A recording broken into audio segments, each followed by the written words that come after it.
tonight's going to be a little bit different because in reviewing the material, what I've found is I've been following the process. I've been following what steps do we all need to take in order to develop a very strong business. And I have actually been using Richard Brooks' material for a lot of the work that we've been doing on the Thursday night. And when they had done the three-hour segment that I think, David, you had attended with Pete Vargas and a couple of other people, I decided to buy the package, and he had the 7 key steps, which I've been reviewing and I love because what I love about it, it's very simple and clear. And tonight's program, what I especially like about tonight's program was that this particular topic was my worst and weakest skill. I usually could sell ice to the Eskimos if I was happy about something and loved something. You know, it's like I love this book that I just read, and I've probably told 10 people about it, and it'll be written up in my newsletter. If I love something, I want to share it and want to help everyone else share what I love too. So, but this skill was really hard for me. It was and we're saying, how do you start how do you bring in and help bring in customers and distributors?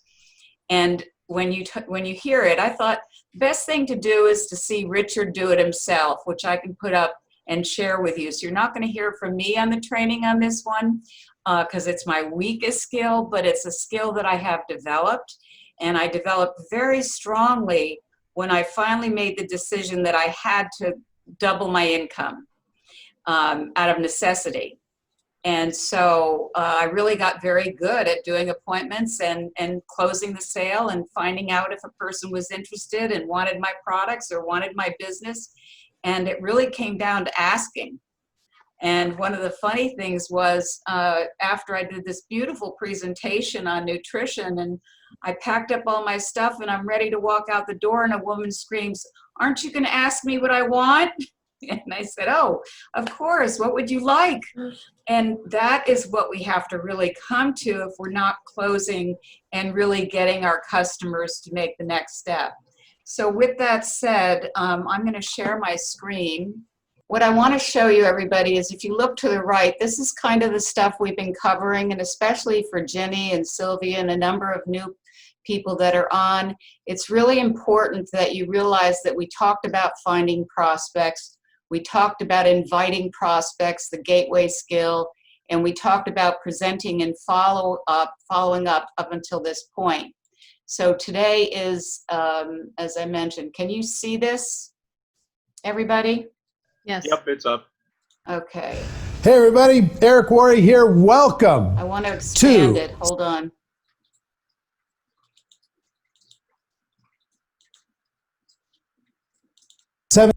There we go. 7 skills in 7 days. We are on day 5, and we're going to talk about quote unquote closing. Now I know some people don't like that word. Some people would prefer that we talk about opening relationships and helping a person get started and helping a person make a decision. Yes, I get all that. But sometimes you just need to be an expert in helping a person make a decision. How many of you have people who are thinking about it forever? I'm thinking about it. Let me get back to you. I'm thinking about it. I'm thinking about it. A lot of them are actually ready to make a decision, but you're not skillful enough in order to be able to help them make the decision. So I've went through a million different versions of how to be able to do this, and finally came up on one that works around the world, will work for you. 6 questions at the end of any exposure. 6 questions that will show you specifically and guide the person to making a decision that they want to make. Okay? So 6 questions. I'm going to show you an excerpt from another training that will guide you through these 6 questions, and will show you exactly how to become a world-class closer. Check it out.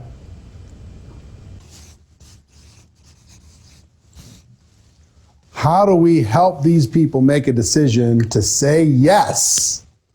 How do we close that person. And I know some people, look, I'm using language that's just normal recruiting or sales language. I know we're opening a relationship. We're not closing a sale. I know we're starting something that's a long-term thing. But there's still a psychology that we're dealing with after an exposure where we need to be professional and help guide a person through the process in making a decision. Okay? So all closing is guiding a person. I want you to think of yourself more as consultant versus salesperson. A consultant is going to ask questions. Salesperson is going to be doing the hardcore close. Sometimes salespeople, they can bring people into the business, but people quit really, really fast. Consultants guide people into the business, help them come up with a solution for themselves. If you think of yourself as a consultant versus a salesperson, as a farmer versus a hunter, right? We're planting seeds, we're asking questions, we're guiding people through the process to make a decision, one way or the other, to join this business. Now, this is not a big money decision for most of you. To join your company is not very much, not much in terms of a financial commitment. But still, a person doesn't want to look foolish. A person wants to, feel like they're smart. A person wants to feel like they have a chance. A person has to imagine success on some level, right? Our job is to ask carefully crafted questions that help a person imagine themselves in this business. That's what we're trying to do. We're asking questions that would help a person imagine joining. Because until they can imagine it, they're not joining. Imagine success. Imagine doing this. Imagine this working out. So these questions you're going to be asking questions throughout the process. You're going to be asking questions, if I would you, throughout the presentation process. You're going to be asking questions in the follow-up process. But there's a specific set of questions that you should implement. These questions work, what I'm about to share with you, work around the world in every language, in every culture, with every company. At the end of your presentation, whatever that exposure is, you expose them to the product, ask these questions. You have them watch a Zoom call, ask these questions. They watch a YouTube video, ask these questions. They sit down, they have a 3-way phone call with you and your sponsor, ask these questions. They come to an event, ask these questions. Whatever it is, at the end of the exposure, you've got to be professional at asking these questions. You've got to start with the right one. Because guess what's the worst question you could ask after an exposure? Let me tell you what I used to do. I used to say, what'd you think? I'd show them the business and I'd say, well, what'd you think? Which invites a person to be a critic, which invites a person to start picking at things. Then I kind of graduated from that, and one of my mentors taught me to say, did you see an opportunity? When you looked at this, did you see an opportunity? And that worked great, in some cases. But opportunity can be a little bit nebulous. He taught me to ask 2 questions. Do you see an opportunity, or are you prepared to get started? Real assumptive. Now, over the last 33 years, I've come up with a question that's better than any of those. And it's this.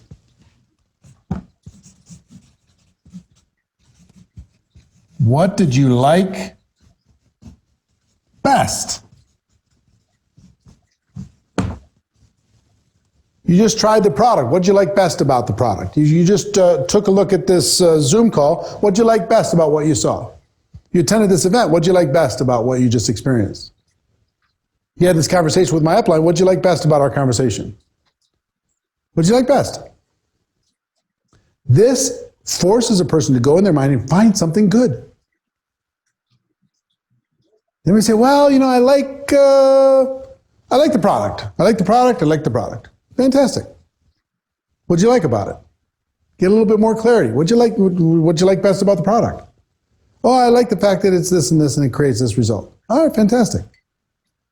They say, I like the residual aspect. I like the fact I can be in business for myself. I like the fact that it's flexible. I like the fact that it's not that much money for me to start a business. I like the fact I get tax benefits. I like the fact I like this, I like this, I like this. So sometimes you're going to get people that say, well, I don't know. Well, you know what I'd say to that? Well, if you did know, what would you like best? You know, if you did have an opinion, what would that opinion be? What's the best thing that you liked about what you just saw? Just for fun. What'd you like best? And 95, 98 times out of 100, they're going to give you something. Okay? Question number 2. On a scale of 1 to 10, 10 being you're ready to go right now, 1 being you have no interest, where are you? On a scale of 1 to 10, just based on what you've seen so far, where are you on a scale of 1 to 10? Guess what you're going to get a lot of? 5, 6s. You don't get a lot of 8s and 9s. You know the reason why? They don't want to seem like they're easy. You know, they don't want to seem like a cheap date. Or an easy date. They want to seem like they're, you know, kind of responsible, careful, due diligent type people that are doing their homework. I'm a 6. I'm a 7. I'm a 6. If they say 7, they're joining. You can get lots of 5s and 6s and 7s, tons of them. If they say 8 or 9 or 10, they're usually ready to go right then. But let me give you a tip on this. Anything over a 1 is good. Anything. I can even show you, if a person says I'm a minus 10, I can show you how to sponsor a person that says they're a minus 10. Okay? This just gives you a clue as to their temperature. What'd you like best? I like this. Scale of 1 to 10, where are you? They give you a number. Now, don't give them the answer to these. Ask the question as a consultant. Have them give you the answer. It's very important that they provide the answer. On a scale of 1 to 10, where are you? Like a 7? You don't do that. Scale of 1 to 10. 10, you're ready to go. 1, you have 0 interest. Where are you on the business side? Several words are very helpful here. If you get any resistance, hypothetically, off the record, just between you and me, just for fun, where are you on the scale of 1 to 10? Any of those words or all of them together. Take it off, don't make it so heavy. Like 1 to 10, where are you? It's not that. It's like, hey, just for fun, hypothetically. Let's say, what do you like best? The person says, well, I like the product and I don't like the business. Okay, pretty good clue. On a scale of 1 to 10 on the business now, just for fun, I know you said you're not interested in the business, but if you were interested in the business and you did want to grow something entrepreneurially from your home, with this opportunity, on a scale of 1 to 10, where would you be? See what I mean? Hypothetically, off the record, just between you and me, just for fun, where you at? Okay? 3.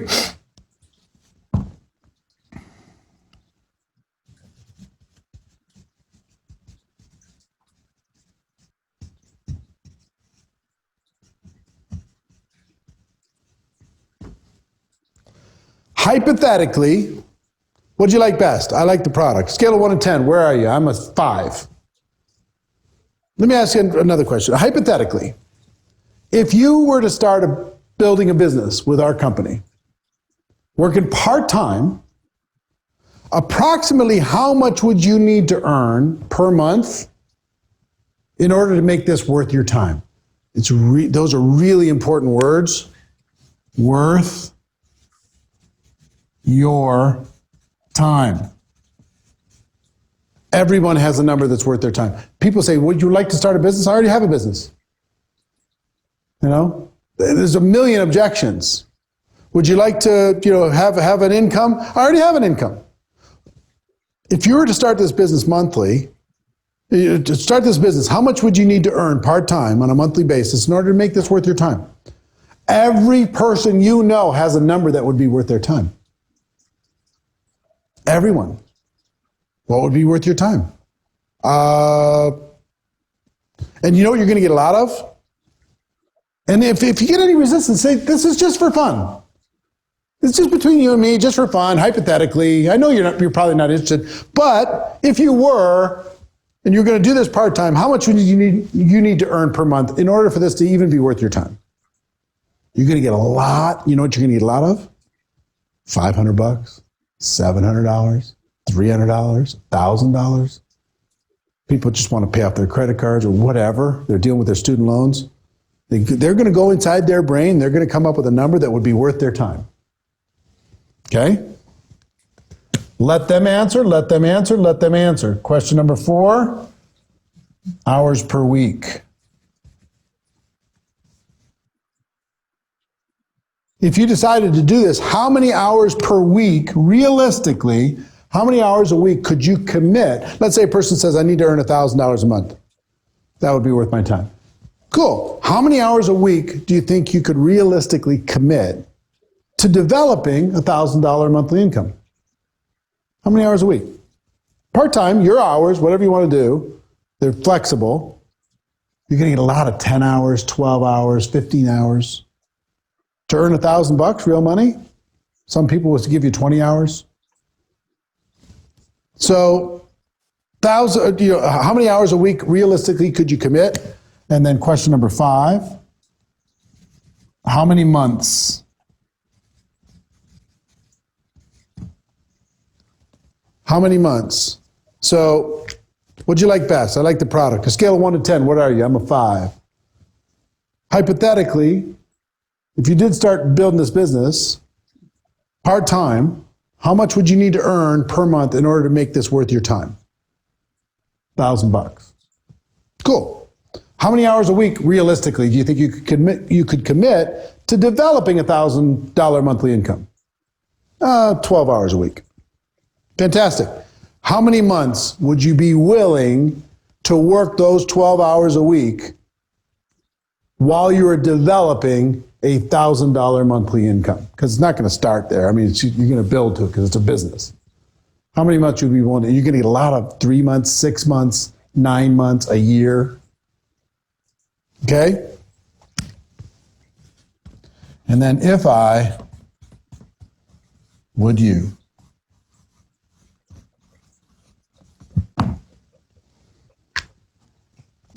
Now you're going to take, they answered, they answered, they answered, they answered, they answered. You're going to take their answers and you're going to put it here. Say, if I could show you how to develop $1,000 monthly income, working 12 hours a week over the course of the next 6 months, would you be ready to get started? If I could show you how, let's say what'd you like best? I like the business, scale 1 to 10 where I am. I'm a 7. Well, what monthly income would be worth your time? $3,000. How many hours a week would you be willing to commit? 14. How many months? 5 months. Well, let me ask you a question. If I could show you how to develop a $3,000 monthly income working 14 hours a week over the course of the next 5 months, would you be ready to get going? If I could show you how to do that. And guess what? It's so difficult. What this does is it takes a person that was not imagining that they were going to build a business, and it causes them to imagine what it would be like. You went into their mind. What'd you like best? They came up with something. Scale of 1 to 10, they gave you a number. What income would be worth your time? They gave you a number. They say, well, I'm just not interested. Right? You see, if you were interested, just for fun, I mean, this is not binding, I'm just asking, you got to have a number that would be worth your time. If you're interested. I know you're not, but if you were, what would be the number that would be worth your time? $5,000. All right, fantastic. How many hours a week could you commit? If that $5,000 monthly income was real, how many hours a week could you commit to having an extra $5,000 coming from a new business, new cash flow? How many hours a week could you commit to building something like that? 15. And how many months would you be willing to work 15 hours while you're developing a $5,000 monthly income? If you believe that that was real, how many months would you give it before you said, you know what, it's not working out? I'd give it 8 months. So, all right, cool. I know you're not interested, but if you were, if I could show you how to develop $5,000 monthly income, working 15 hours a week over the course of the next, whatever it was, 8 months, would you be interested in at least taking the next step? Exposure to exposure. At least learning more. At least getting more information. At least meeting some people. At least whatever. If I could show you. Now, what do you have to do to show somebody the answers to their questions? Usually, you could pull out your compensation plan, and there's a rough average of an income based upon an active person at whatever level inside of your company. You just have to sketch out what it takes for a person to get to the second level, third level, fourth level inside of your company. And 9 times out of 10, people are going to be very normal. They're going to say $500 would be worth my time. 10 hours a week, I'll give you 6 months. Occasionally, you're going to get somebody that's not normal. They say, I need $20,000 a month, and I'm willing to give it 5 hours a week, and I'll give you 3 months. Like, well, you know, I got to ask a few questions. How much are you making now? Consultants. How much are you making now? I'm making $8,000 a month. So you're willing to, you're making $8,000 a month full time, but you want $20,000 a month after 3 months, working 5 hours a week? How's that make sense? But if I ask them, how much are you making now? And they say, well, I'm making $80,000 a month. Okay. Maybe you got the influence in order to be able to do it. I could show you what it would take. You have to have a lot of influence in order to be able to make this work in 5 hours a week over the course of the next 3 months. But I'm not saying you can't do it. Maybe you're the first one to do it inside of our whole company. But typically you might have to change one of those numbers.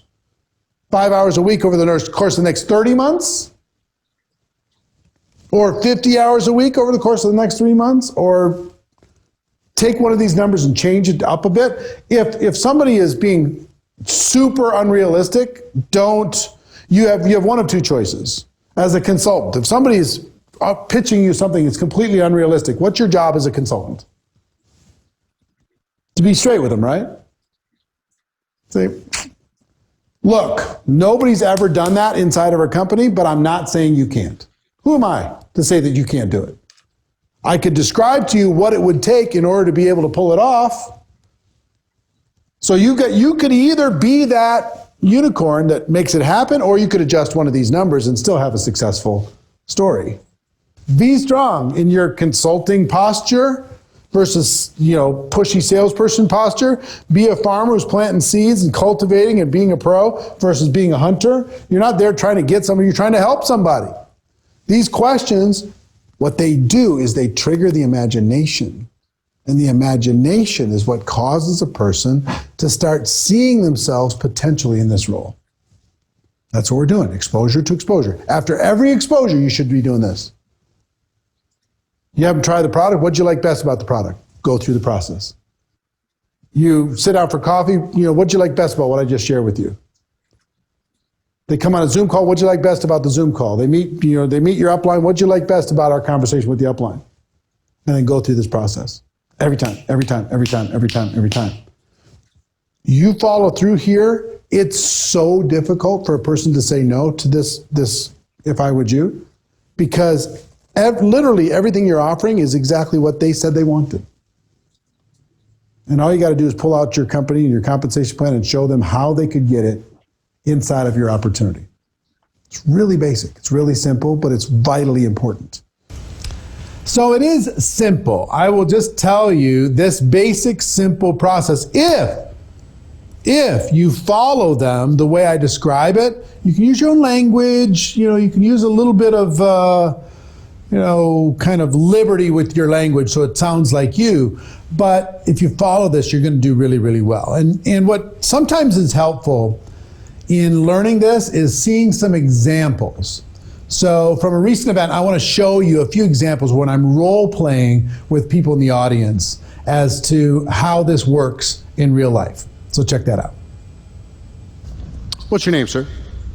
Michael. Hi, Michael. How you doing? Pleasure. So if I talk to Michael and I say, hey, what'd you like best? I just showed you a video. What'd you like best? Make something up. I love the concept of getting paid every month. You like the concept of getting paid every month. Fantastic. On a scale of 1 to 10, where are you? 1, 0 interest, 10, you're ready to get started right this second. A 6. Fabulous. So let me ask you another question. Hypothetically, if you got started in this business part-time, how much would you need to earn per month in order to make this worth your time? $1,000 a month. $1,000. If you're doing this part-time, how much would you need to earn per month in order to make this worth your time? The words worth your time are really, really critical. Hypothetically is also very helpful. Off the record, just between you and me, let's just, spitball this. How much would you need to earn per month in order to make this worth your time? He says $1,000 a month. Do I care what he says? All I care is that he gives me a number. He says, I don't know. Just play with me. How much? I'm not so sure. Just give me a number. Pick one. Okay, fine. $500, $1,000, whatever the number is. Question number 4. This will flow naturally as you practice it a little bit. How many hours a week, realistically, could you commit to developing that $1,000 monthly income? 5 to 10 hours a week. 5 to 10 hours a week. You're going to get a lot of those. How many months, question number 5, how many months would you be willing to work those 5, 10 hours a week while you're developing $1,000 monthly income? 6 months. Question number 6 is just if I would you. If I could show you, Michael J. If I could show you, Michael, how to develop $1,000 monthly income working 5 to 10 hours a week over the course of the next 6 months, would you be ready to get started? Absolutely. Absolutely. You know how hard it is for him to say no to that? Every single one of those answers was what he wanted. Every one. All I did was ask the questions. So this works with a positive person, it works with a negative person. Somebody want to just bring me a microphone. Somebody bring me a microphone. I want somebody to be the most negative person you know that has no interest in building a network marketing business. Who wants to be my guinea pig? Somebody? Okay, I'm going to stop it here. Primarily because the person, can you hear me, everybody? Yes. Okay. The person that he comes up with now is so negative you would want to strangle her. I mean, she's awful. And I personally, if someone was that negative to me, I would close the conversation. I am not into trying to convince a person. What's really fascinating, and I think I will play it just so that you know that if it were me, we don't have to play it now, because it's kind of a real person who hammers and hammers and hammers and hammers him. None of us want that in this business. If a person is that contrary, but he does turn her around by continue asking the questions to her. So I'm going to stop the share, and we're going to open this up now, and for comments and conversation, because I can go back to the negative person if you want. But as I said, she's just so impossibly obnoxious. And I, for one, never try to deal with a person like that. I just say, obviously this isn't for you. Thanks so much. Wish you well. And it's certainly not for everyone. That's the kind of way that I would close with that kind of person, and go on. So based upon what you saw, who would like to make some comments about what they saw Richard do? Who wants to start? I'll go. I really like the way Eric really takes what they're saying and lets Why them. do I call Richard Brooks? I thought it was Richard Brooks. No, Eric Worre. Oh, well, what do I know? That's right. And he said his name in the beginning as well, so everybody knew. I like the way he takes their words so they can hear what they've said clearly, and then he posts a question strictly from what they said. And that's great help in every conversation, so you know that you're hearing properly what they said. So I wrote down, all the questions, and it's a great thing to follow. And, hypothetically, I said a lot too, not for you, but you may know somebody. And it helps people to relax and not be as defensive. I Right. like the analogy of being a farmer rather than a hunter. And that's so very true, because we are planting seeds and asking questions and listening to the person to see what those needs are. I seed plant all the time in moving into a new environment. And having moved, I'm meeting a lot of new people, so they all know what I do for a living.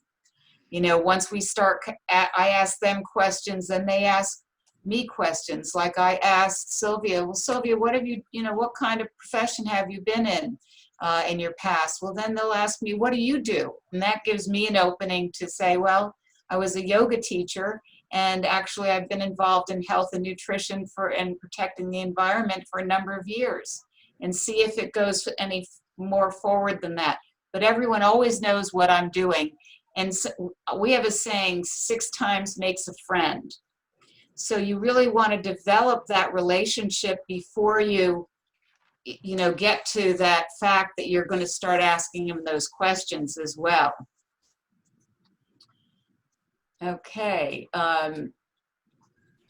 What he does, though, is practice. He can roll it off his lips like this. I'll use Jennifer as an example. Jennifer, in teaching Pilates, you know what you're doing. It just becomes natural. You could do it in your sleep. That's what you have to kind of get to. You can practice with a friend. Like Jennifer and Ginny, you might want to practice. Well, what are you going to say to your customers? What are you going to say to your Pilates people? What are some of the approaches that are authentic to you that will make you feel that you can put the information into the person's hands? Gary, you were going to say something? Yes, basically, when I have a patient to come, I come to the office or whatever, even if they come here, the home office, I need to know about them. Otherwise, I can't help them. I can't go and say to them, well, this is what you need, that's what you need, without finding out, without asking questions. What I see Eric doing is fine-tuning those questions and guiding people to a point. And this is where at this point with those questions is they've seen something. So that you've found out what they might have wanted to look at. Let's say they want to look at Vitalizer. And you say, what did you like best about Vitalizer? And on a scale of 1 to 10, how do you feel, how would you like to start on Vitalizer after hearing what you heard? So they would say, well, I'm on about 6. Well, what would bring you to a 10 to try the Vitalizer product? Well, it's really not in my budget. Well, then you might say, well, if it's not in your budget, what we can take a look at is possibly looking at the multivitamin and mineral to get you started. On a scale of 1 to 10, how important is your health to you? That's where he uses the 1 to 10. They've seen something that you will then ask them the questions of the 1 through 6. So it could be you've shown the bulk presentation. On a scale of 1 to 10, what did you like best about seeing the bulk presentation? You've all seen the bulk presentation because I did it a little while ago. What did you like best about the bulk presentation? What did you like best about the opportunity that I showed? Well, for me, it was the freedom. For me, when I saw the presentation, what I liked best was no glass ceiling. That no one was going to say that I was worth only so much, and it was all based upon my own efforts, and I could go to the top. For someone else, it might be something else. On a scale of 1 to 10, how would you like, based upon what you saw, how interested would you be in getting started? Well, I'm about a 6. Well, why are you only at a 6? You know, what would make you, what would help you be a 10? Well, you know, how much is it to get started? Well, it's, so you start asking those questions after it. That's the concept of the 1 through 6. You take them through one question after another based upon what they've seen. Now, Carolyn, you want to comment on any of that? Pam, Donna, Susie? Ginny Yeah, has a Joanna, question. I did. Go ahead, Ginny. I'm sorry, I'm just going to tell you that my battery's dying on my computer, so I'm going to switch off and I'm going to come back on. I'm sorry if I miss you. Okay, I'll be back. Thank All you. right. Okay. Anne, who had a comment? Yeah, what I saw with that, you know how he started at the beginning with the word close, and of course he went to, you want to be a consultant, but there's the psychological part that all 6 of those questions, if you're asking those questions and they're answering, they're basically closing themselves. And the 6th question is really, it is the close, because he's taken them on to the next appointment, basically. You know. Yeah, he's asking the question, if I could, would you? Mm-hmm. So it's really still them making the decision, which is great. Because if they say no, then you don't take it personally. It's just really their own decision. And of course, I purchased more than I went in thinking I was going to do after I got shown the whole thing by Leo. But I still was under a very small budget because I didn't have much money when I started. Gary. but also what you're looking at too is, and I know this may sound funny, is us, everybody here in this call right now. Do you have the courage to ask those 6 questions? Mm-hmm. And that's something whereby you have to believe in what we're doing to be able to ask those questions, because he compared the salesman versus the consultant. You could see with a certain attitude by asking those 6 questions, boy, this guy's a salesman, get off my back. But if you ask it with passion and you're interested, then they'll see you as a consultant, and it'll make it easier for you to ask the other questions. Does that And make most sense? of the people too here in working with, it'll be with people that they know. And I'll use kind of an example. I see Sue Persnicki there, who's got a couple of business builders, people interested in the business, let's put it that way. And this would be a good practice scripting for her to ask them, because they have an interest. And it's a warm market. A lot of us have warm markets that we can still work on. I worked it basically on a cold market when I made master. I was just asking anybody that I did, because I had to get brave and I had to have the courage to go into a cold market.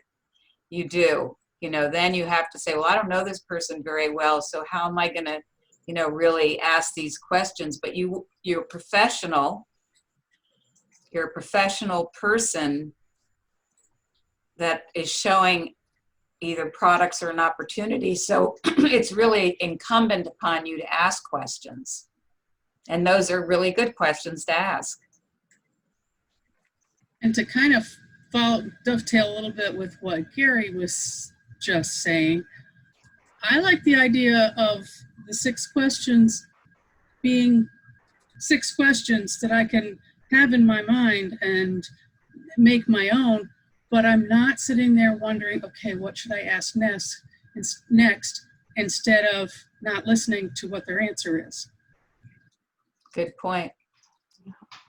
Which is what a lot of people do. Okay, good. Carolyn, you want to comment? I just think it's, I think that the idea is when we become clear that we get to ask questions of the other person and then we have some expectations. I think it's really up to us to have the courage to do that in whatever way our style fits. But the most important thing is it's what's going on for them. How do we discover where they are? Right. And because it's Sonia Stringer, another person we've been trained by, does heart-centered sponsoring or heart-centered selling. And it's what's important to the other person.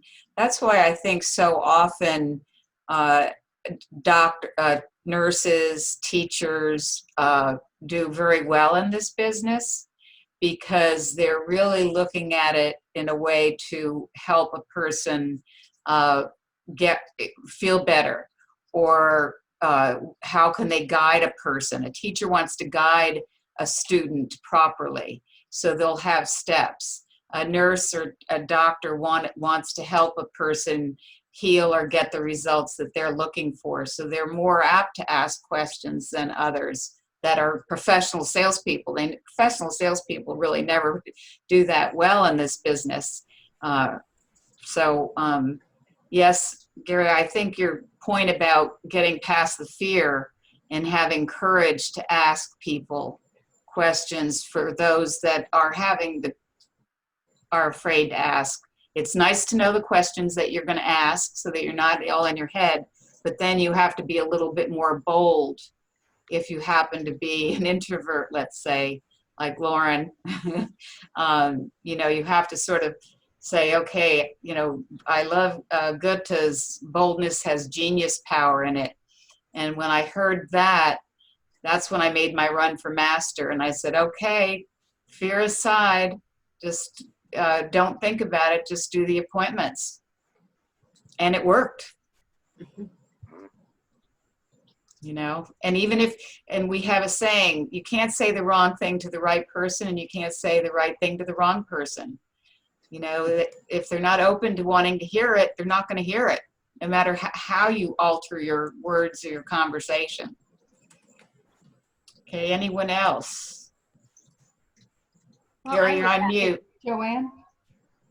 Okay, yes, Suanne? Hi. Suanne is the only one who uses, I don't know how you put up raising your hand, but you're really good at it. See, that's the health person in me. Raise your hand. Yeah, I love these 6 questions. Number 3, I never really thought of, and I love that on a monthly part-time basis. What is worth your time? It just shows that you value that person, and takes you out of that salesperson, which we know we're not, but sometimes we're perceived that way. But when he said that, I thought, wow, it really adds value. You're respecting that person and their time, and hey, what is it going to be worth? And then that way, like he said, is it realistic? Is it unrealistic? But, it's being respectful of them. And like Gary said, it's all about the other person. It's not about us. Well, this brings up for me, Suanne. Suanne, what do you like best about the opportunity? The time freedom, because I love my patients, but I honestly, being 2 months off of COVID, I stayed busy. I was busier, and I love Shackley is my happy place. Not that my dental is not happy, but I'm strapped to a dental chair for 10 hours. And I love my patients, but time freedom, I just love the time freedom. Well, let me ask you, on a scale of 1 to 10, how would you rate your interest in this opportunity? Well, Joanne, you know that I'm interested in health and helping people. So, not understanding the whole business, I would probably say an 8. You're an 8. Well, let me ask you, hypothetically, let's say, if you were to put some part-time into this, what's your time worth? What would your time be worth? Oh gosh, on a part-time basis, I make good money with my dental, but on a monthly basis. On a monthly, so like for extra income. Yeah, on a part. Yeah, like probably 500 to 1,000 would be nice. $1,000. Mm-hmm. Okay. How many hours a week do you think you might be able to put into something like this in order to get $1,000? For $1,000 a month. How many hours do you think you could put in to get $1,000 a month?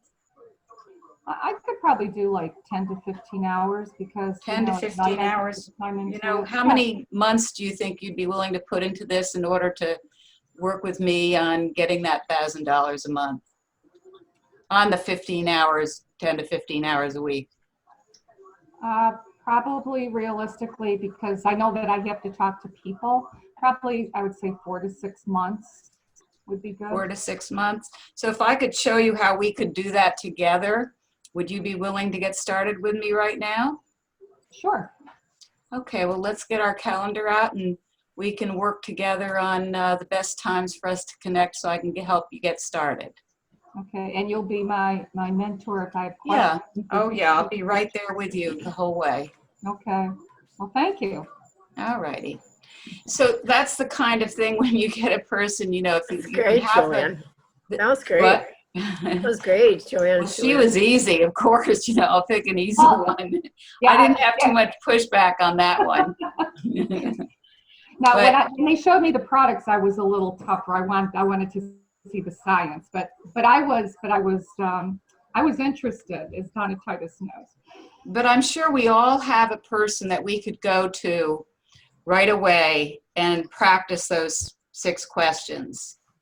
And just say, just for fun, I've been asked to ask 3 people these 6 questions. First, let me show you something. And it could be where you show them something on nutrition, product, environmental cleaners, skincare, whatever you want to show them. And then just say, what did you like best? And go through the 6 questions and choose 3 or 4 people. How, everybody up for that? It's fun too when you have someone that you like. So ideally you can pick people that you really like. That's why I don't normally try to present to people that I get negative vibes from.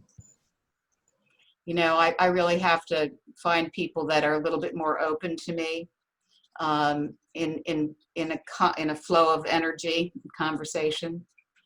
Okay, any other comments? I just wanted to give an example of how I might approach that with a person. What did you like best about tonight?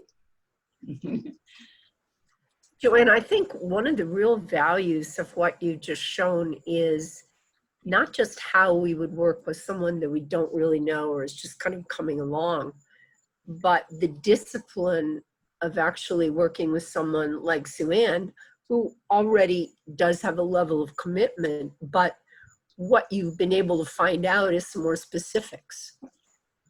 You've been able to find out, okay, X number of hours a week, X number of dollars. This is what would make it worth it to me. So I think this doesn't just have to be an exercise with sort of random people, but it really can be an exercise with people who already have a commitment, but you know, it's still kind of, it's less clear.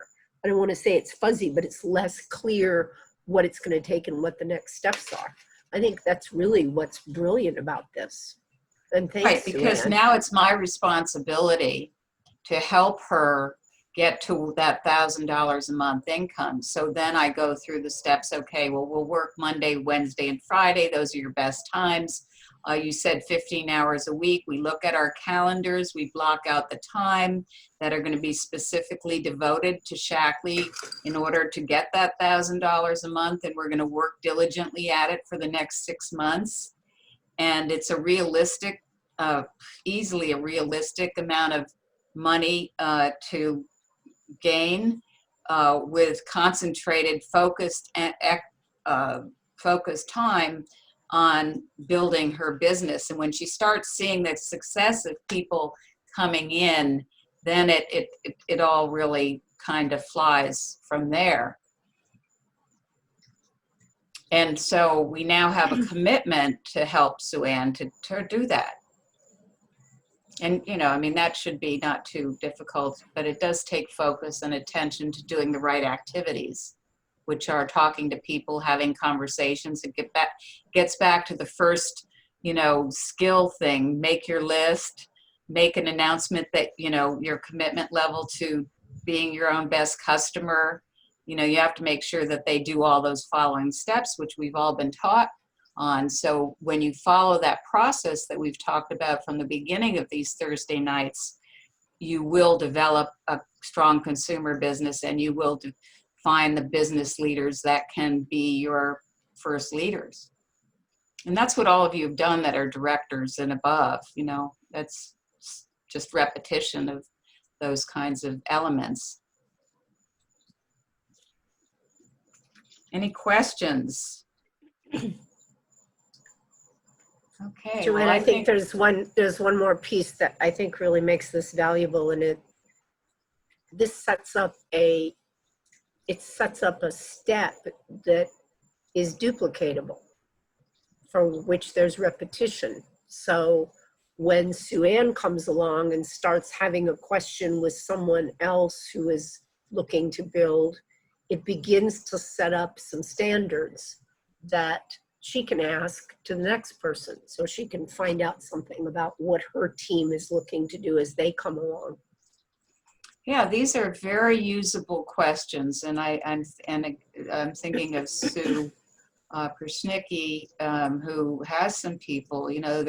They're serviceable for her right now with finding out who her builders are and what they might be interested in. It's serviceable for those of us that have a consumer base or want to build a consumer base. So it is a duplicatable and serviceable next steps. Joanne, Carolyn, question. What type of, as he said, exposure, what are you exposing that individual to be able to ask those 6 questions? Well, again, it depends on the needs of what that person is interested in. So if it's someone who's unhealthy, it would be nutritional products. If it's someone that wants is looking for an opportunity, possibilities of income. So again, it gets back to what Carolyn was saying, Sylvia, in the beginning. You have to have conversations with people to find out what they're interested in order to know what you're going to show them. So I wouldn't, if someone is really struggling financially, I would be leading with the business model probably. Now, I wanted to make $50. I got into Shackley because I wanted to make income. So he showed me the business model. But then you have to get into the product if I'm going to make that kind of income. So he then showed me product, which met, I knew about the products enough because being a yoga teacher, my yoga teacher who was a purist was using Shackley. So I knew the products were good. So it fit with me. So the thing that Leo did very well for me, though, was he showed me the whole picture, even though I didn't want to see it. And he showed me the fact that I could make, there was no glass ceiling. So he hit my hot button, which was getting paid for what I felt I was worth versus what someone else thought I was worth. Gary, So then he read me and he responded to what I needed and wanted. And that's really when you win in this business, is when you're meeting a person's need, not your own. Gary, a more direct answer to your question. If you noticed at the beginning, we were looking at this was like the 5th or the 6th step, that he had already talked about some other things like making the invitation and making the presentation. So this is the thing that comes after that presentation. But before the presentation, you had to make an invitation. And before that, you had to make a connection and so on. So it's a number of different steps. This was like the 5th step. All right, I think, we've had some great conversation in the last number of Thursdays. I did send out the calendar to everybody. There may be a few adjustments coming up. That will take a look, but you should have gotten the calendar a month at a glance on what we're doing. And again, there may be just a few changes coming up that I found out about today. So be on the lookout for my announcements. Any comments or questions? All right, well, let's have we've had a great May.